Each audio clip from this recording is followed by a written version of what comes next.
अस्सलामुअलैकुम। Welcome back to my new video. कैसे हैं आप लोग? उम्मीद करता हूँ आप सब लोग खैरियत से होंगे। आज की वीडियो में हम बात करेंगे कि एज एन इमिग्रेंट यूएसए और यूके में क्या डिफरेंस है। मैं भी कुछ अर्सा पहले न्यूयॉर्क सिटी के अंदर काम कर रहा था और अब रिसेंटली मैं यूके मूव हो गया हूँ। तो मेरी नज़र में 7 ऐसी मेजर रीजंस थी जिनकी बेस के ऊपर मैंने यूके को प्रेफर किया यूएसए की निस्बत।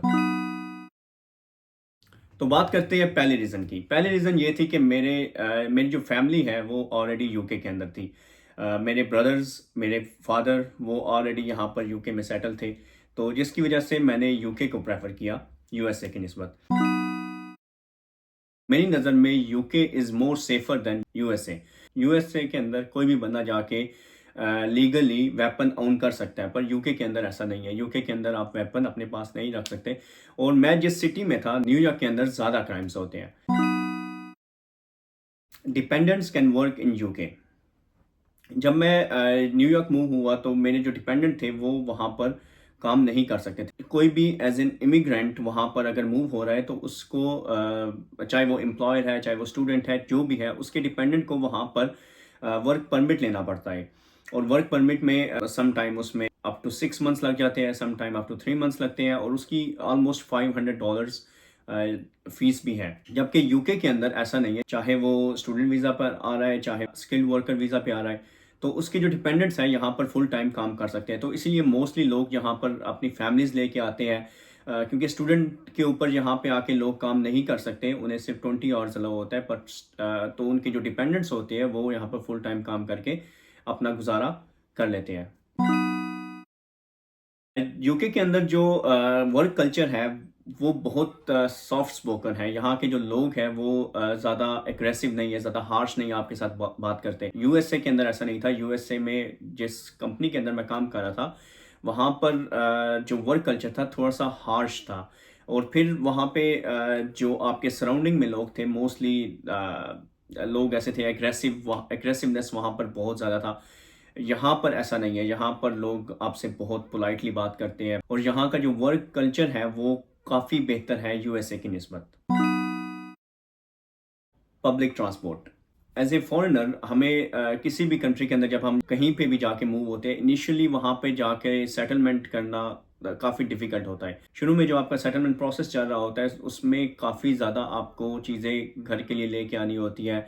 आपको मूव करना पड़ता है, रजिस्ट्रेशन करवानी पड़ती है, मल्टीपल ऑफिस में जाना पड़ता है। तो आपकी जो वो मूवमेंट प्रोसेस होता है यूएसए के अंदर, पब्लिक ट्रांसपोर्ट आपको इतनी ज़्यादा अच्छी नहीं मिलती। यूके के अंदर उसकी निस्बत बेहतर है। वैसे मैं इन कंट्रीज़ में आने से पहले जापान में था, वहाँ पर one of the best public transport system होता है, तो मैं वहाँ का यूज्ड टू था। मेरे लिए दोनों कंट्रीज़ के पब्लिक ट्रांसपोर्ट कोई इतने अच्छे नहीं थे, बट अगर कंपैरिजन देखा जाए तो यूके का public transport is much better then USA.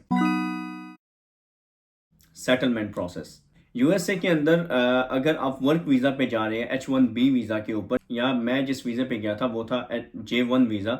J1 visa पर 2 ईयर रेजिडेंसी रिक्वायरमेंट होती है। इट मीन्स कि आपको अपनी जॉब ख़त्म करने के बाद यूएसए से बाहर जाकर रहना है 2 साल के लिए, और उसके बाद वापस आके आप H1B वीज़ा के ऊपर आए और फिर आके अपना ग्रीन कार्ड की प्रोसेस की तरफ जाए।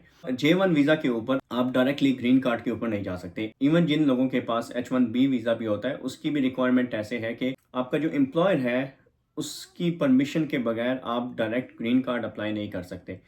और अगर इसके कंपैरिजन में हम यूके में देखें, अगर आप यहाँ यूके के अंदर लीगली 5 साल गुजार लें तो आप डायरेक्ट आईएलआर के लिए अप्लाई कर सकते हैं। मेरा केस यूके के अंदर टोटली डिफरेंट था। यूके की एक वीज़ा कैटेगरी है जिसको ग्लोबल टैलेंट वीज़ा बोलते हैं। तो मैंने यूके में आने से पहले ही ग्लोबल टैलेंट वीज़ा के लिए अप्लाई किया था और वो अप्रूव हो गया था। और ग्लोबल टैलेंट वीज़ा के ऊपर आपका कोई स्पॉन्सर नहीं होता। You can work with any employer, you can do business here on this global talent visa। और इसके अलावा जो 5 years की रिक्वायरमेंट है ग्लोबल टैलेंट के ऊपर, वो 3 years की रिक्वायरमेंट हो जाती है। तो मेरे केस में यूके जो था वो ज़्यादा सूटेबल था। मेडिकल सिस्टम, मैं जापान से क्योंकि यूएसए की तरफ गया था, फिर यूएसए से मैं यूके की तरफ आया, तो मैंने क्योंकि जापान का मेडिकल सिस्टम देखा था, जापान का medical system is much much better than both of those countries. इन दोनों कंट्रीज़ का मेडिकल सिस्टम जो है वो टेरिबल है।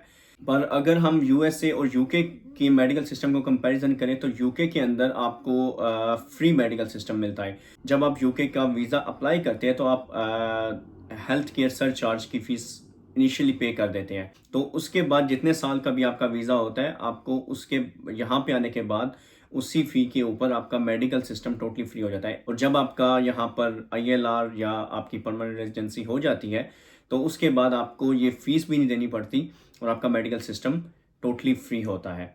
जबकि यूएसए के अंदर ऐसा नहीं है। यूएसए के अंदर आपको मेडिकल इंश्योरेंस मस्ट लेनी पड़ती है और वो मेडिकल इंश्योरेंस ही आपका सारा मेडिकल कवर करती है। तो ये जो थी, ये 7 रीज़न थी जिसकी बेस के ऊपर मैंने यूके को प्रेफर किया। और ये सारी जितनी भी रीज़न्स थी, ये सारी मेरी पर्सनल रीज़न्स थी। हर बंदे की रीज़न्स डिफरेंट हो सकती है। अगर आप में से भी किसी की रीज़न्स इस तरह से मैच होती है, तो आप भी इन रीज़न्स को कंसीडर करके अपना डिसीजन ले सकते हैं। पर अगर दोनों कंट्रीज़ को देखा जाए, तो दोनों countries are good enough to live in. अगर आप लोग में से किसी ने भी इस तरह का डिसीजन लिया है किसी भी फॉरेन कंट्री को लेकर, तो मुझे कमेंट्स में ज़रूर बताइएगा। मुझे उम्मीद है कि आप लोग को आज की वीडियो अच्छी लगी होगी और बहुत शुक्रिया आपका आखिर तक देखने के लिए। मिलते हैं हम अपनी नेक्स्ट वीडियो में। सी यू सून।